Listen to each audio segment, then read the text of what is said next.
ইরানের সেমনান প্রদেশে গোপন পারমাণবিক স্থাপনার স্যাটেলাইট ছবি সম্প্রতি প্রকাশ করে যুক্তরাষ্ট্রের গণমাধ্যম ফক্স নিউজ। ইসরায়েলি গোয়েন্দা তথ্যের ভিত্তিতে ফক্স নিউজ দাবি করে তেহরান গোপনে পরমাণু কার্যক্রম চালাচ্ছে। এমন দাবি সরাসরি প্রত্যাখ্যান করেছে ইরান।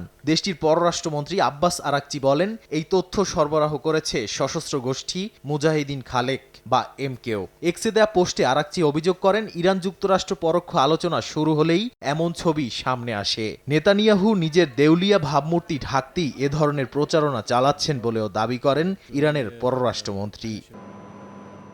বিশ্লেষকরা বলছেন, তেহরান ওয়াশিংটন আলোচনা যত এগোচ্ছে ততই হতাশ হচ্ছেন নেতানিয়াহু। ট্রাম্পকে চাপ দিচ্ছেন যেন সামরিক বিকল্প বিবেচনা করা হয়। যদিও ইরানের সব ইউরেনিয়াম আন্তর্জাতিক আণবিক শক্তি সংস্থা আইএইএ এর নজরদারিতে আছে বলে জানিয়েছে তেহরান। তাই ভুয়া স্যাটেলাইট ছবি দিয়ে বিভ্রান্তি তৈরির চেষ্টা মেনে নেওয়া হবে না বলে হুঁশিয়ারি দিয়েছে ইরান।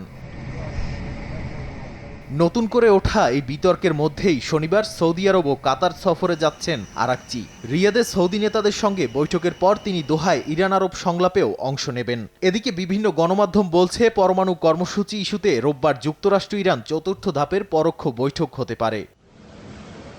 নাদিম মারজান, সময় সংবাদ।